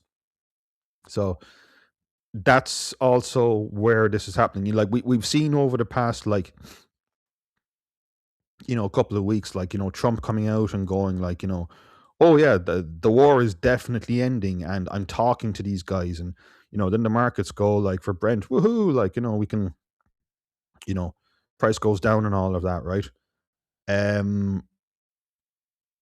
But yeah, I mean, like, if you're taking a look at, like, that was another issue I had with some of the economic stuff I've seen, and with some of Dan O'Brien's stuff. I know I keep referencing him, but he's always in the news and whatnot. You can't just reference this price. That price is being distorted. That's not the true price for now, right? Because of, like, the issues that this article talked about. But let's keep going. In a report sent to RigZone on Tuesday, analysts at Morningstar DBRS noted that according to Lloyd's list, Iran had attacked 16 tankers and other vessels in the Persian Gulf and the Gulf of Oman since the war began on February 28.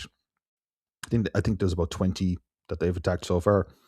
Most of these attacks were near the Strait of Hormuz, through which roughly 20% of each of global crude oil and seaborne gas flows, the analysts added, noting that Iran had vowed to keep the strait effectively closed for the time being. The Morningstar DBRS analyst said Iran's use of hit-and-run tactics and its arsenal of drones, short-range rockets, and sea mines made it easy to attack ships, effectively closing the strait. I think I'm just repeating some stuff here. But yeah, it's just kind of an important one to flag. Yeah, there's a few extra points here I want to get into, but then I think then we'll leave it off. We'll leave it here. Okay, that's the mosquito fleet. I talked about that. Strategic oil reserves, talked about that.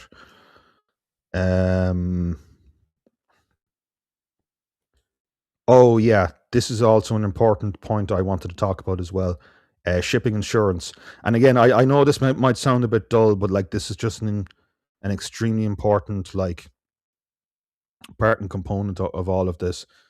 Um, I just want to see what else do I have here. Yeah, we talked about this. Oh yeah, I want to reference this as well. I want to reference like fertilizers and all that kind of thing, and what economies are disproportionately impacted. So, by the way, oh yeah, I forgot to mention one point. Um, I was talking about the uncertainty there, like that this might cause that, like even if the war ended like tomorrow, there would still be that level of uncertainty between putting, sailing a ship into the strait in the first place. Well, the one way you can see that, and I unfortunately I wasn't able to find great data just online on this, is insurance rates or the cost of insurance for various different ships, right?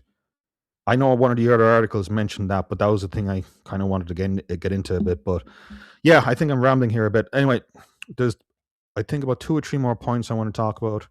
Yeah, I've talked about that. I've talked about Carg Island and what's going on right now. Yeah, so we'll talk about fertilizers and then then the other point then was the insurance industry, and then I think we might leave it there. It's gone up to 1 minute and 37, which is a long stream by my standards. 1 second, folks.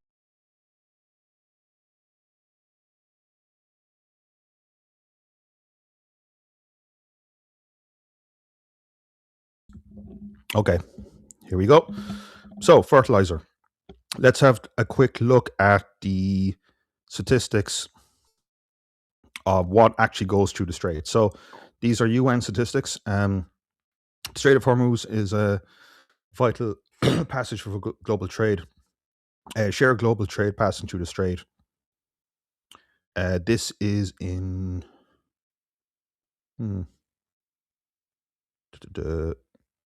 Okay.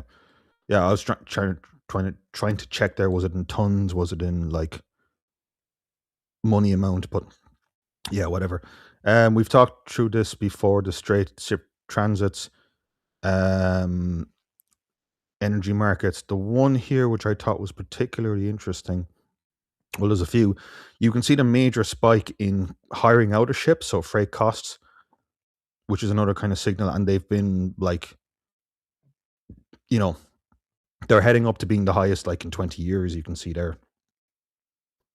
But the one I wanted to take a look at, well, there's two of them here. First of all is this one. This is an important graph because it goes into the fact that gas prices and fertilizer is extremely highly correlated. So if you see a big increase in one, see a big increase in the other. But here's a really important graph. The Strait of Hormuz disruptions could worsen access to fertilizers for some of the world's poorest countries. And you can kind of see the countries there which are disproportionately impacted. You've got like Australia is very, very high, but you've got a lot of countries like, Sudan, Tanzania, Sri Lanka, Somalia, a lot of African countries, a lot of poorer countries. And the issue here as well, this is where this is where kind of some of the food stuff comes in. And if that is a case, or if that is something to happen, there is a chance that you could see, I don't know, like refugee flows, right? Refugee flows coming out of these countries. I mean, that could be a potential development depending on how this goes. I mean, we can see it there just from the UN data, considering like, how much of this originates from these areas. Like, I mean, Sudan gets 54% of its fertilizer from the Persian Gulf region. If you're able to get data, or if you're able to get like cargo outside and around this and it can be circumvented, well, yeah, well and good. But you can kind of see how distorted the numbers are there as well. And actually, just one more thing I just wanted to bring in here. Well, two more things. I think I can kind of link them together though, which is the insurance and the alternative ways of transporting oil that doesn't involve the strait itself. First one is, again, I'm just clicking through. Where is that tab? I'm looking for the insurance one. No, not that. Sorry, folks. It's amateurish from my end. Where is it?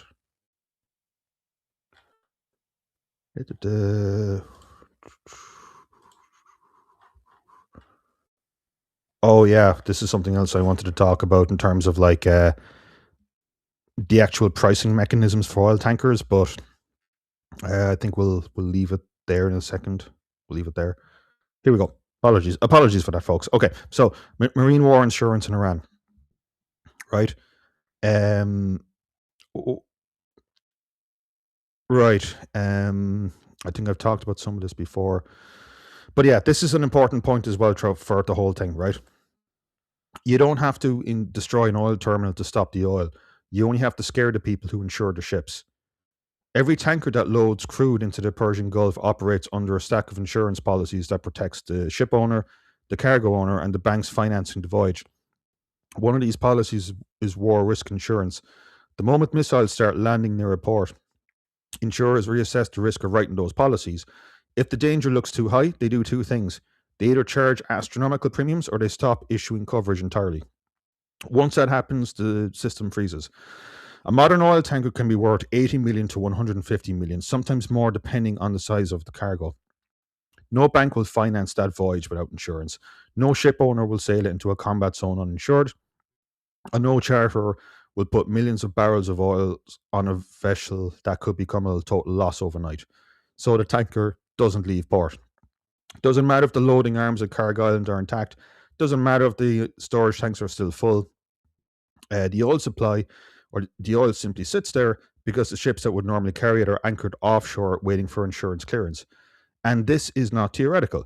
Marine insurance markets in London and other global hubs have already begun reacting to the conflict. War risk premiums for the ships moving through the Gulf have surged sharply, and some insurers have reportedly pulled coverage for certain voyages altogether. That's happened to a few airlines as well, that they're not kind of flying to certain destinations now because of the price of jet fuel. In practical terms, that means that the shipping lane can now slow down dramatically even without a formal blockade. In other words, the insurance market can choke off oil flows faster than missiles can destroy them. This is where another popular television myth falls apart. When oil prices spike, commentators immediately say American producers will just drill more wells. People imagine oil companies flipping a switch and barrels magically appearing. Well, that doesn't happen, right? Drilling programs are planned months or years ahead. Companies need rigs, crews, casing, pipe, frac fleets, water handling, pipeline space, and buyers willing to sign contracts. Even in the fast-moving Permian Basin, a new horizontal well typically takes weeks to drill and complete, followed by additional time before it is fully tied into gathering systems and pipelines. Producers do not launch billion-dollar drilling campaigns because oil jumped for a week during a geopolitical crisis. They do it when they believe high prices will last long enough to justify the investment. Meanwhile, the insurance market can react in hours. That brings us back to the policy direction now floating around Washington: naval escorts for tankers moving through the Strait of Hormuz. The idea is straightforward. If the US Navy and allied ship escorts tankers through the region, the thinking goes shipping companies will feel safer and oil will keep flowing. It might help, but escorts don't solve the entire problem. A destroyer sitting next to a tanker may deter drones or small boat attacks, but it does not automatically convince insurance underwriters that the voyage is safe enough to cover. This whole thing of Trump saying, "Oh yeah, you should man up and sail through it," it's obviously ridiculous. Insurers calculate risk based on probability, not patriotism. If they believe missiles or mines could still strike a vessel, the premiums remain high or the policies disappear. And when the policies disappear, the ships disappear with them. This is the reality behind global oil markets. The world's energy system is not controlled only by governments, militaries, or oil companies. It is also controlled by risk managers sitting in offices in London, New York, and Singapore deciding whether a tanker can be insured. In moments like this, those decisions that can shape the battlefield as much as anything happening at sea. Wars are fought with weapons, but global trade often moves or stops based on something far less dramatic: actuaries, spreadsheets, and insurance policies. Yeah, I mean, one thing that might give certainty to the market is an insurance rates of like if Trump leaves office, you know, that's the kind of thing you're talking about here. But it is like some nerdy maths lad in Lloyd's Insurance or wherever, right? These people are extremely important to what's going on as well. So it's not just the drones, it's not just the mosquito squads or whatever. It's the certainty and the amount of money that is around this and propping this up, basically, which is basically a major thing. And yeah, I don't think it's necessarily acknowledged that much. So yeah, I suppose that's it, really. 1 second.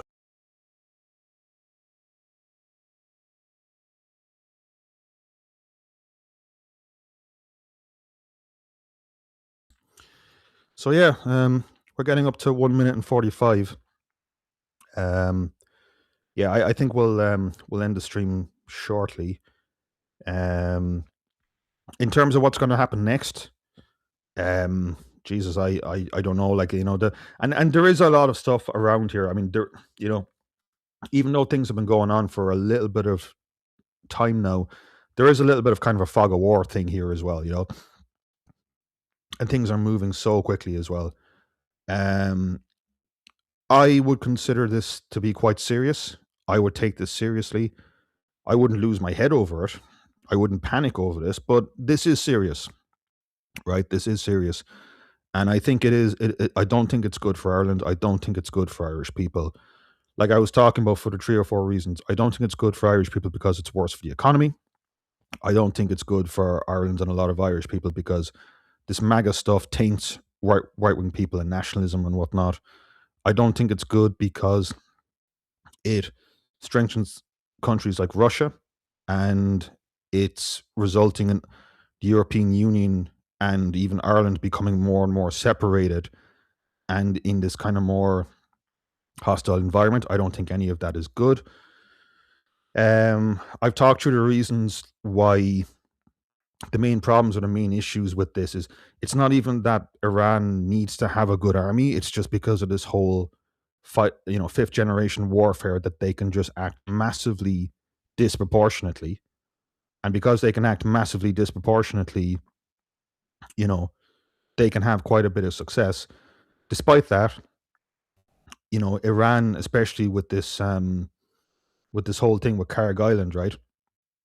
Um, they're not necessarily the best place either, and so that can kind of collide, along with the fact that the United States will come under economic pressure, whether it's the things like the S&P 500 declining, or whether it's bond yields on 10-year bond yields and things like that spiking. That's going to be an issue for them.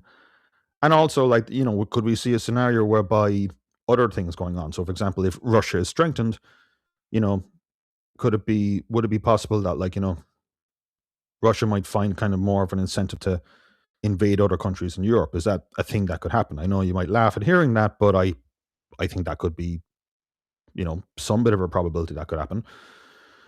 Or, do we see a kind of a case whereby, like, like we saw with Martin's speech, because I thought well, not Martin's speech, sorry, Martin talking to Trump, and the way he was kind of talking about some of the kind of immigration points, that kind of suggests to me that, like, certain amounts of the Irish elite are kind of separating themselves, and you know, well, I was right all along, and all those right wing bigots, who liked Trump, Orange Man bad.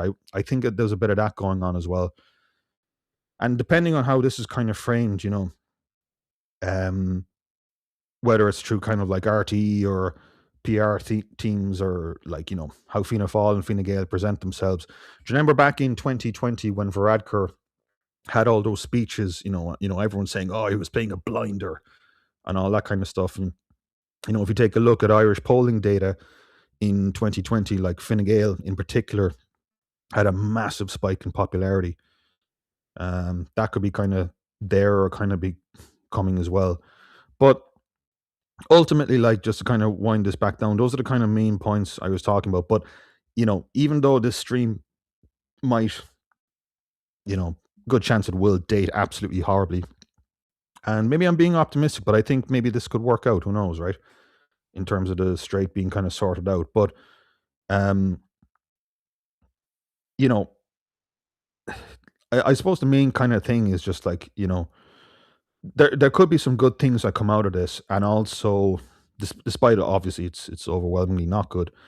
And but going back to the data stream thing, I think there's a lot of good, like, ways in terms of like seeing how conflicts between nations like are work these days and how they work. Because like I was referencing earlier, whether it was that book The Power of Geography, or whether it was you know just a bit of reading on the Russia Ukraine war, or kind of like what's happened with drones and warfare and all that kind of thing. Things have changed so much, and if you have these kind of theories and you kind of just go, okay, if this scenario happens, what do you think is going to happen next? I think that can be quite useful and interesting. And even from an Ireland or Irish point of view, that can be really good as well. So yeah, I mean, I think that's it really. And then I was talking about a bit of extra other bits and pieces, like Carg Island, and the insurance industry, and certain things about shipping that I just happened to read up on, which I kind of found interesting. And then just try to talk about that and integrate that with, like, Ireland and Ireland's system right now. So yeah, I there's a chance, yeah, we could be in for some kind of bumpy stuff here. Um and yeah, like, do your prepping, like someone said there in the comments there earlier. So anyway, so let me just check. Hmm. Okay, so there's 11 people here. It says 3 people on Rumble, 8 people on YouTube. Well, 12 people. Okay, cool. Yeah, I suppose, like, yeah, and apologies for some of the technical stuff at the start. It's really annoying. I was trying to get this going on X, but didn't really work. So, and also kind of this kind of content on, like listening to insurance on a Monday. But I don't know. Fuck it. I think it's interesting anyway. So yeah, and in terms of like next streams, um, I could do that energy one. I did want to do, like, I referenced it earlier. I did do a stream with the Don about a month ago, and we were talking about, like, what are kind of predictions for the next year. Just, but that was more based on kind of like the different factions in Ireland and the different psychology in Ireland and all that kind of stuff. And I like that stuff, and I kind of find it interesting and fascinating and all that kind of thing. Um, and how that's going to be all impacted by this. But I think ultimately, like, just to bring that all that back up, it's not just the economic stuff. Well, it is a major part of the economic stuff, but you know, it's how people see MAGA. Because, like, Donald Trump is increasingly just disliked in Ireland right now, and that's going to have a major impact. So, our grid is connected to the UK, if I remember still. Yep. If such a spike in fuel prices and oil petroleum derivatives continue, government might be forced back to face material reality. I'm not hopeful. Yeah, well, I mean, yeah, just to reference that point there. So I did a stream, I think, was it 2 years ago? And it was an article by, let me find it now. I'll see if I can prop it up on the screen. Just bear with me 1 second. It's very good. It was so good. It's by a guy called Thomas O'Reilly. He writes for Gript, and he writes from Meon and all that kind of stuff. But the one I wanted to reference here, we can. Is this the one? Yeah, it's this one here. So I'll just copy and paste it here. You can see my mouse, and we'll shut down the stream after this.